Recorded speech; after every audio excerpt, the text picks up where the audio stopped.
You win. You've written to me while I'm still in a state of bewilderment and idleness.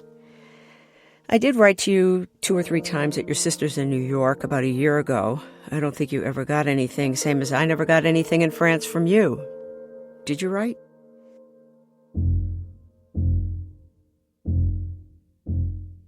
What does it mean to make art when you're determined to change what art is? What do you make when you've had to flee the country you called home? And what might it mean to put everything you've ever made or hope to take with you into just one suitcase?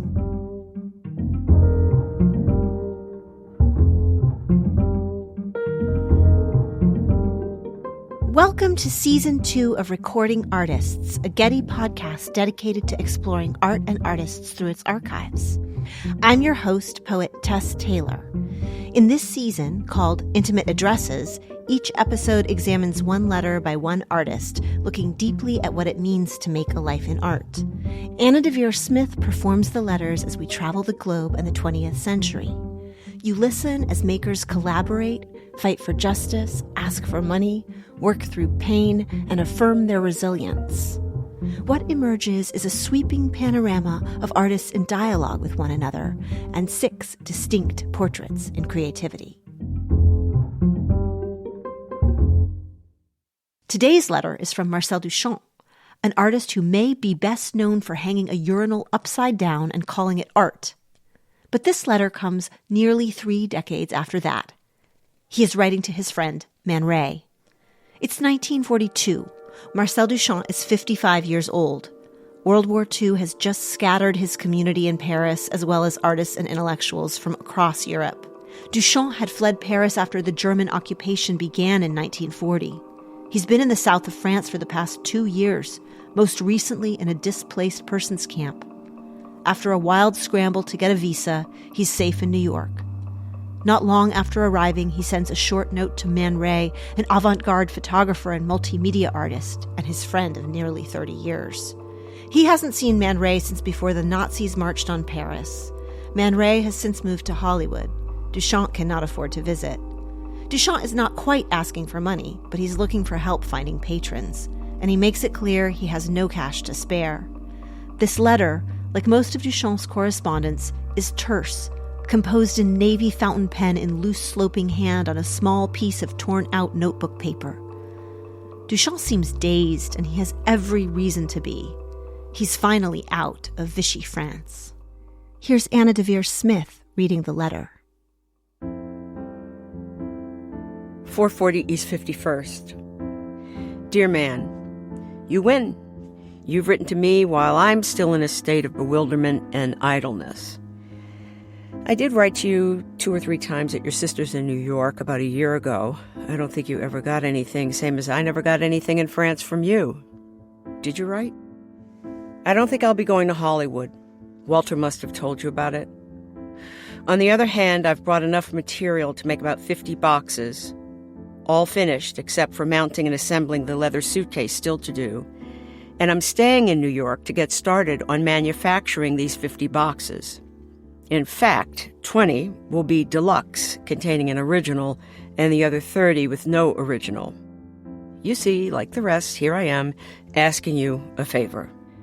Do you think you could find 1 or 2 or more buyers for this box among your friends? I've asked the same thing of Walter. The price is approximately $200 for the boxes with originals, and $100 for the others. On the one hand, if I can sell them easily, which could happen, I would like to choose between my buyers and not promise boxes to just anybody. You said you might like to keep one for yourself, but I don't know how your finances stand. The snag for me is that to produce just 10 boxes, I have to spend several $100s. As if I don't buy all the leather for the 50 now, it's likely I won't be able to find any more in 6 months' time. Anyway, write me off in just a line or 2, and maybe we'll meet up in Omaha. Affectionately, Marcel. Mary's doing everything she can to come over here. But it's impossible for her to leave Paris without authorization from the Germans, and her brother is trying to have her exchanged for a German diplomat here. And in fact, I know nothing more than that. He's not really talking about any of the momentous stuff that's happening at the time. He's really focused on, practicalities. That's T.J. Demos, professor of art history at University of California, Santa Cruz. He wrote an entire book on Duchamp's artistic response to the unsettlement of 2 world wars. He's been really mixed up in different travel arrangements, trying to escape from German Nazi-occupied France, making his way to the south of France, getting to New York, trying to communicate with friends, fellow artists in Europe still, or in the States. For photographer Dayanita Singh, who herself collects and presents her art in boxes, the remarkable thing about the letter was that Duchamp still had his eye on his patrons. Duchamp is making these suitcases and he desperately needs the money, but he still wants to decide who sort of deserves his boxes. He says, on the one hand, if I can sell them easily, which could happen, I would like to choose between my buyers and not promise boxes to just anybody.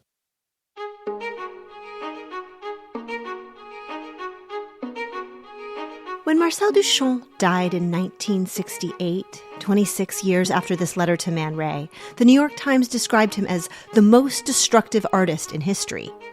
Yet in this letter, we meet him partly as an exhausted traveler and harried craftsman, stretched too thin to meet one of his dearest friends in Hollywood. He's passing on what news he has of his life partner, Mary Reynolds, a bookbinder and resistance fighter who'd refused to leave occupied France with him. And as Duchamp writes to his close friend in the middle of the Second World War, the world they knew has shattered. Yet Duchamp's work had already been a shattering, exploding how people thought about what art is in his moment and beyond. Even so, Duchamp would say in 1952, "Everything important that I have done can be put into a little suitcase." As this letter shows, Duchamp wasn't being metaphorical. In fact, he had been putting his life's work into little suitcases, or boxes, as he called them, for over a decade, while he fled a home to which he'd never return. I've brought enough material to make about 50 boxes, all finished except for mounting and assembling the leather suitcase still to do. And I'm staying in New York to get started on manufacturing these 50 boxes. The series of boxes Duchamp is describing here is called the boîte en valise, which translates as box in a suitcase. But there are other boxes, the box of 1914, the green box, the white box, which he made in different series to share with collectors over the course of 54 years. As much as anything else he ever did, Duchamp was a box maker. His boxes are painstakingly produced, painstakingly reproduced. They are both art and craft, artisanal and mechanical. Some of them are fascinating reproductions of his archive. Others are dollhouse-like miniatures of his artworks. Dayanita Singh, who distributes her own images in boxes, feels an affinity with Duchamp's work. I asked her how she felt seeing Duchamp's boxes for the first time. When I finally saw Duchamp's suitcases, I thought that was his most brilliant contribution to the arts in the 20th century. I think he was very clear about the power of dissemination, and the fact that the work is in museums and galleries is not enough for him. And I think he understood the privilege of being in the domestic archive. Of course, it's a great privilege to be in a great museum, but when you're in a domestic archive, your work is alive. To understand why these boxes or suitcases might be the most revolutionary works in a boundary-breaking career, we need to understand how Duchamp got to this point. Marcel Duchamp was born to a family of 6 children in 1887 in Blainville-Crevon, a classic village in Normandy, not far from where the novel Madame Bovary was set. His family was bourgeois and artistic.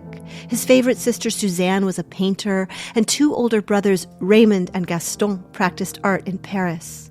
Marcel joined them there, working first as a cartoonist for newspapers. He mingled with artists and attended salons with people like poet Guillaume Apollinaire, historian Jacques Barzun, and painter Jacques Villon. Rapidly changing styles to follow the trends of the moment, he painted Impressionist, Fauvist, and Cubist canvases. He exhibited well-received works, but in 1912, a series of events altered his career forever. His brothers visited him at his studio and asked him not to display a recent painting, called Nude Descending a Staircase No. 2. They felt it was irreverent to Cubist art. Here's TJ on this painting. In some ways, it's about the challenging of painterly genres and ways of representing the world, including classical iconography like a nude descending a staircase, but within this way that imports photographic conventions that are completely antithetical at that time to painterly sensibilities.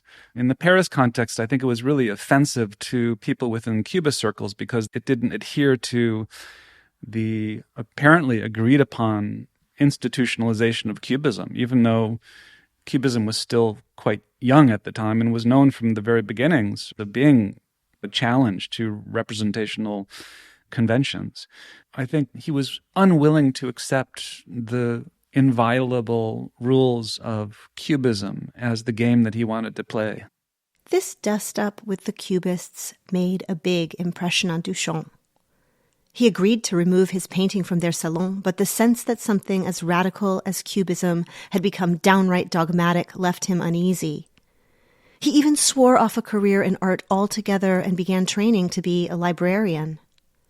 But he also allowed his nude descending a staircase No. 2 to be shown in New York's 1913 Armory show. Then something extraordinary happened. The painting, so novel, so different, so shocking, became an overnight success de scandale, a talk of the town. Over the course of a month, almost 90,000 people came to see it. At age 26, Marcel Duchamp was suddenly famous. Rather than becoming a librarian as he'd planned, Duchamp began to produce calculatedly dramatic gestures, cultural signals that resonate even across 100 years. With all eyes on him after the Armory show, Duchamp presented as his next piece of art a bicycle wheel attached to a stool. Duchamp then took absolutely ordinary objects, a snow shovel, a bottle rack, and most famously, a urinal, and offered them for display. Duchamp called these objects his ready-mades. He sometimes gave them clever titles or signed them with silly names. The urinal was famously signed R. Mutt. If Nude Descending a Staircase had accidentally shocked, the ready-made emerged prepared to trouble the boundaries of art. Here's TJ again. An artwork, in other words, did not have to be beautiful. It didn't have to be original. It didn't have to be expressive. It could simply be a mass-produced commodity object that someone who calls themselves an artist calls art and is presented in these architectural spaces that are called art galleries. The art becomes divorced from or cut off from sensual visual pleasure. Everything is becoming increasingly artificial and just simply sometimes a matter of a linguistic construct. And I think that's this playfulness and this understanding of art and creation almost as a kind of conceptual game. Duchamp, the lifelong chess player, was playing with the idea of art itself. And he extended his irreverence to the real world, too. When called up for mandatory military service in 1905, he discovered a little-used legal clause by which he could avoid serving if he claimed to be an art worker. As part of his demonstration, he printed off some of his grandfather's engravings and was thereby exempted from enlisting, apparently by an officer who was horrified that anyone would use art as a way to avoid serving their country in war. But war was coming. By 1914, the year after the New York Armory show, 2.9 million Frenchmen had been conscripted into the First World War. This time, Duchamp received a medical exemption from serving and began a life of dislocation. TJ again. He wanted to have no part of the kind of nationalism and patriotism that was leading to war at that time, which led to lots of problems for him as an able-bodied man of the right age to be drafted. He tried to escape from the rush of patriotic war fervor that was spreading first in Europe, in France, and then he encountered that as well in New York and wanted to again escape once he got to New York, and he went to Argentina during World War I. In some ways, packing a suitcase was an anti-nationalist gesture for Duchamp. TJ argues that Duchamp's refusal to accept hypernationalism is linked to his refusal to accept the preordained rules of Cubism point blank. There's a slipperiness and rejection of dogma in both the work and the life. Maybe this anti-nationalism is one of the keys to why Duchamp's suitcase boxes still feel so revelatory. But let's not get ahead of ourselves. Back in Paris in 1915, Duchamp packed his actual suitcase for New York and began life as an expatriate. In New York, he was hailed as a missionary of insolence. This did not seem to hurt his reputation. He was quickly introduced to important friends, collaborators, and patrons. He met Walter Arensberg, the Walter in the 1942 letter, who'd lend him his apartment for the summer of 1915 and become a central lifelong patron. That same year, Duchamp also met Man Ray on a beach in New Jersey. The two became fast friends. Man Ray had been born Emanuel Rednitsky in Philadelphia in 1890 to Jewish parents. Like Duchamp, he'd begun as a painter, but turned to photography to remake the boundaries of art. Duchamp and Man Ray were comrades in arms, making jokes, making art, throwing parties, traveling back and forth to France once the peace came in 1918. In the wake of a shattered world, the two played absurdist art games together. Some were prankish. Duchamp signed a postcard of the Mona Lisa with a mustache and the letters LHOOQ. When you pronounce those letters in French, LHOOQ, it sounds like a phrase meaning, she has a hot ass. Man Ray photographed it. Some of their games were gender-bending. Duchamp dressed up as his feminine alter ego, Rose c'est la vie, a pun on the French saying, Eros c'est la vie, or Eros is life. Man Ray photographed it.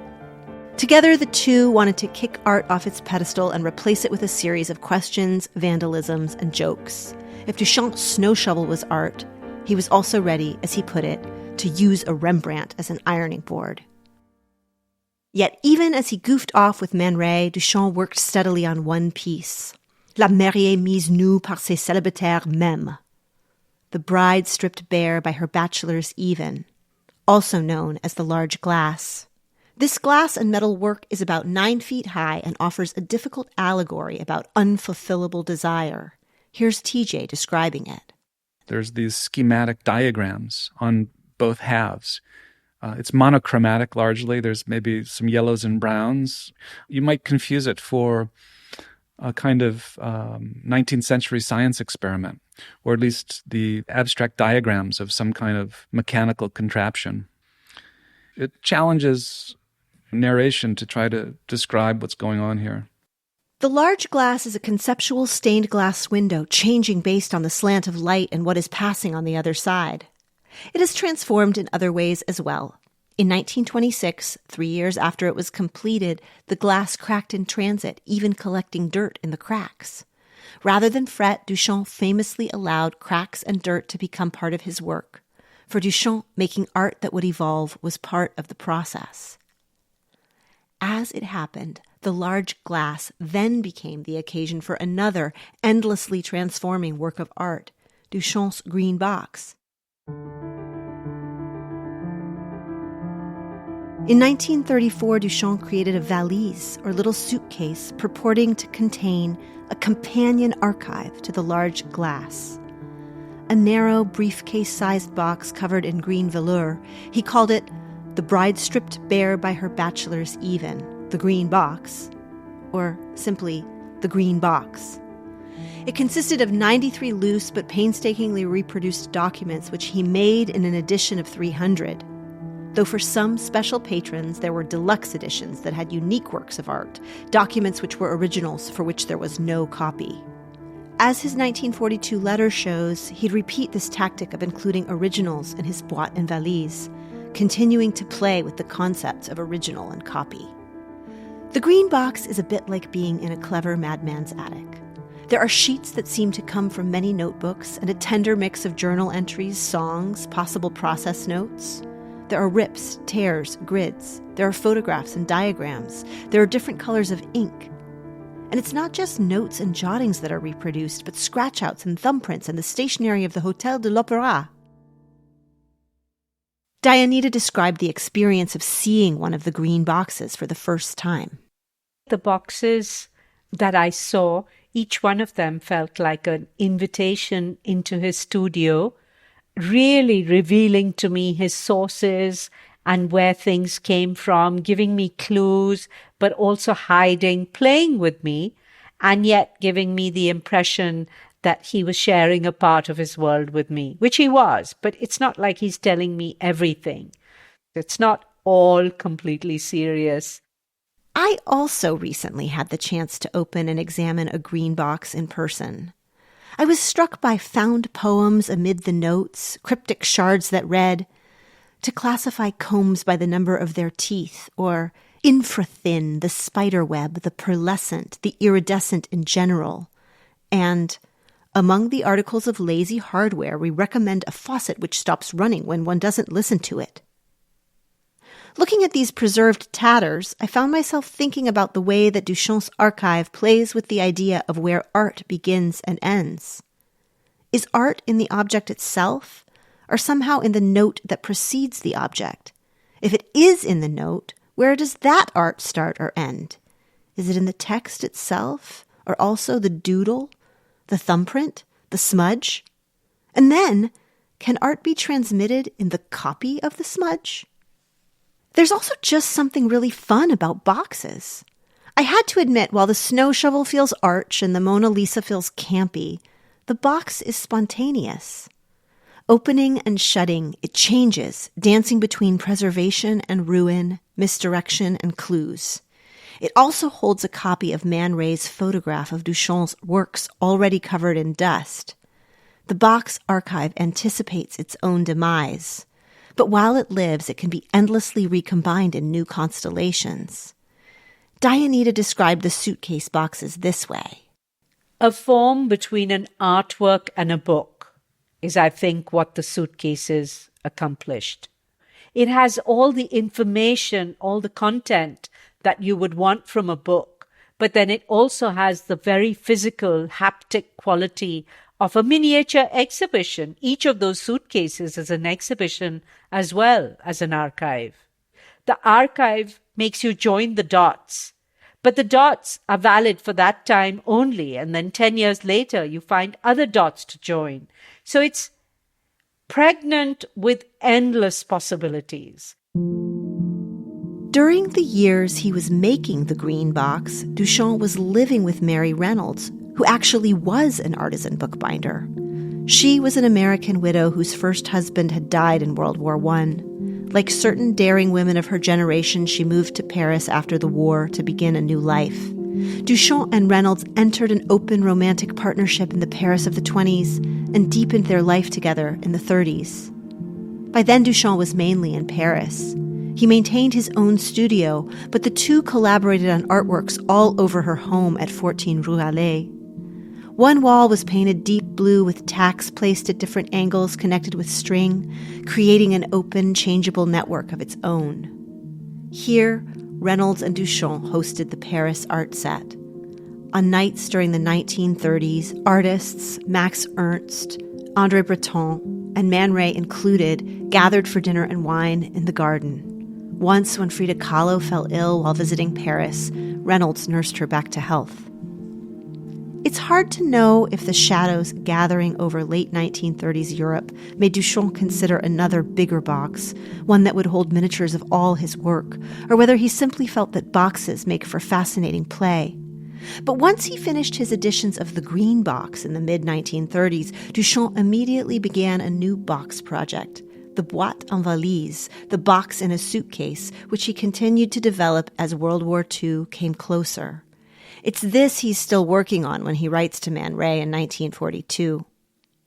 While the Green Box is a mass of mysterious papers, the boîte en valise contains miniature versions of the art Duchamp had made and abandoned around the globe. The boîte has a strange dollhouse quality. Layered trapdoors open to reveal a tiny urinal, a tiny snow shovel, a replica defaced Mona Lisa. Small transparencies represent the large glass. You examine these ambitious artworks at toy scale. You open and shut the box. You nest and unnest them. you can literally give each little object its own tiny home. Duchamp was making these tiny homes while he himself had none. We know from his letters that Duchamp worked as much as he could on the boxes in exile from Paris and the south of France. The 1942 letter shows how he immediately tried to make 50 boxes upon his arrival in the United States.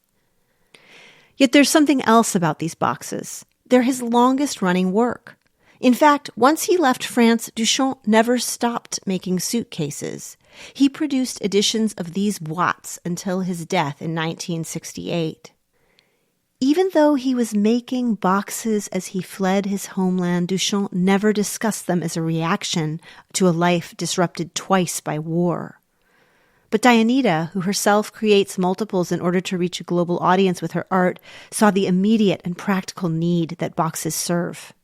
I think the boxes could be also coming from a place of having been displaced and not knowing when one will be displaced again. When Duchamp was making those boxes, he was unsure of the kind of world it would be. He didn't know that there would be no more war. I think he was situating his work in lots of different kinds of places. It's not just one museum that would hold his work, but anyone who bought those boxes had part of his archive. In May 1940, 1 month before the Nazis marched into Paris, Duchamp fled for the small town of Arcachon in the southwest of Bordeaux. A letter he writes from here urges Man Ray, who is Jewish and has already left for New York, not to return to Paris. Duchamp then breathlessly lists friends and colleagues who've also fled, including Samuel Beckett, also in Arcachon, and Salvador Dali and his family, who Duchamp suspects are in Spain.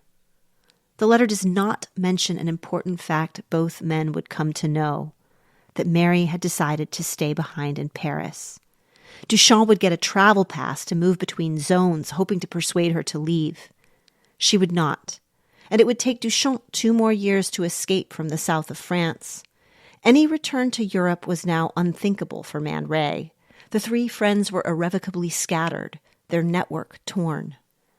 I spoke to TJ about the correspondence, trying to recapture what this moment in 1940 might have felt like. He's going to live through a situation in which he's going to have a certain kind of privilege and freedom to go back and forth to France that's actually going to become dangerous to his friend, like right overnight. I'm sure that he has somewhere, these feelings, but it's almost like he doesn't need to say it. It's beneath him to even comment on it to a friend like Man Ray. Of course, they probably can assume that they share a similar political perspective here, that what is happening is disastrous. One can only escape. He never did discuss in any extensive way his politics or the political situation at the time, or explain his so-called spirit of expatriatism, which he wrote about earlier in the teens in a very brief, abridged way. While his letters to Man Ray may be terse, Duchamp worked systematically in exile as he waited for a visa. Man Ray had often noted that his friend was methodical and worked, as he once said, with the patience and obstinacy of a spider reweaving its web. In exile, Duchamp was steady, deliberate. He'd avoided World War I partly with his grandfather's engravings. Now he moved art supplies across borders pretending to be a cheese merchant, disguising the supplies for his boxes as the tools of a traveling salesman. It was a charged moment. Here's TJ again. Maybe he's playing off of German stereotypes of French people. Maybe there's even humor involved. It's really very striking, though, that he's able to make it work. And it shows also a certain kind of confidence and even privilege in his ability to do this without fearing for his life in the way that many other people at the same time would have definitely lots to be afraid of. Duchamp was able to bring his art supplies to the U.S. and to continue to build his boxes. But his arrival in the U.S. also marked an artistic turning point. He'd spent almost 30 years traveling between countries, living out of suitcases, and revolutionizing art with dramatic gestures. Now he seemed content to settle and replicate, to make and circulate boxes, to draw and redraw his archives. He also played a lot of chess. Duchamp would make 7 editions of his Boîte and Valise over the course of 30 years. Each edition is slightly different. Sometimes this is whimsy, but sometimes this is the result of practical limitations like wartime shortages he hints at in the 1942 letter. If I don't buy all the leather for the 50 now, it's likely I won't be able to find any more in 6 months' time. Even as he dealt with material concerns, Duchamp was developing the modern multiple. As his valise art boxes circulated, they influenced everyone from Joseph Cornell to Andy Warhol to Fluxus artists like Namjoon Paik, who deeply admired him. For Dayanita, they also proposed a way that an artist, like the proverbial spider, can live in a web of unfinishable possibility. I'm not interested in the object. I'm interested in the web. The archive is like a gold mine. When you start to look at the archive, that's when the magic appears, because there are things that you have been photographing without realizing what it is that was drawing you again and again to a certain place. And you start to piece them together, and then at a certain point you think you'll go mad because the connections are almost unbearable. But for Duchamp, some of the disconnections must have been almost unbearable too. For the first few years in the U.S., as war raged, Duchamp was still working to locate things that would not ever be replaced. 2 years after he arrived in New York, Duchamp wrote to Man Ray, "Can you send any documents retracing our relationship over the past 30 years that you managed to bring back from France? For instance, do you have a photo of your portrait of Rose c'est la vie?" For much of the same time, he was also trying to figure out what had happened to Mary. Back in France, Mary had been followed by the Gestapo. It was months before Duchamp heard news of her harrowing escape to Spain on foot over the Pyrenees. Though they were reunited, their relationship would never be the same. She returned to France in the mid-1940s, her health in decline. Duchamp remained in New York and never returned to live at the house at Rue Allée, where Mary would die of cancer. In 1950, on tiny stationery pocketed from the terminus Saint-Lazare, in one of his bitterest and most personal letters to Man Ray, Duchamp would write, "Dear man, you will have heard that I went to Paris to see Mary die with minimal suffering. The same rage that I've had in my head ever since the beginning of her illness hounds me now. Nothing like the death of one person to bring home to you the senselessness of the rest of the bloody human race. Write to me. Affectionately to you both, Marcel." Duchamp was famously brusque in his letters. The fury and sorrow in this letter is as full-throated as he ever got. Duchamp remained close to Man Ray his entire life. On October 1st, 1968, Duchamp and his wife Teeny hosted a dinner party at their home, inviting Man Ray and his wife Juliette, as well as other friends. After dinner, Teeny found Duchamp in the bathroom, collapsed. She called Man Ray back to Duchamp's deathbed, and Man Ray photographed his old friend one final time. As I look at Duchamp's boxes, I'm drawn to the way they invite me to feel the beauty of archives and draw me into a web of strange fragments, lost voices, old postage stamps. But I found myself wondering if Duchamp had considered whether his terse letters, with their brief affections, would one day serve as an archive of their own. Whether he considered his letters at all is an open question. "Writing letters bugs the hell out of me," he once told his sister Suzanne. Even so, in certain correspondence, a wry tenderness shines through. I leave you with a few lines from one last letter full of his advice to his sister about how to make a life in art. "Dear Suzanne, I have no faith at all of the religious sort in artistic activity as a social value. Artists of all times are like the gamblers of Monte Carlo, and this blind lottery allows some to succeed and ruins others. Everything happens through pure luck. Artists who during their lifetime have known how to make their shoddy goods appreciated are excellent traveling salesmen, but nothing guarantees the immortality of their work. And even posterity's a real bitch, who cheats some, reinstates others, and is also free to change its mind every 50 years. In 2 words, use less self-analysis and work with pleasure without worrying about opinions, yours and those of others. Affectionately, Marcel.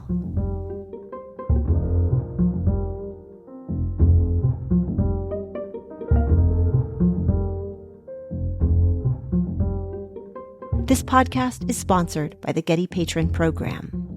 Intimate Addresses was produced by Zoe Goldman with audio production by Gideon Brower. Our theme music is by Bryn Bliska. Mixing, additional music, and sound design by Mike Dodge Weisskopf. Special thanks in this episode to TJ Demos and Dayanita Singh, as well as to Michelle Barger. For transcripts, images, and additional resources, visit getty.edu/recordingartists.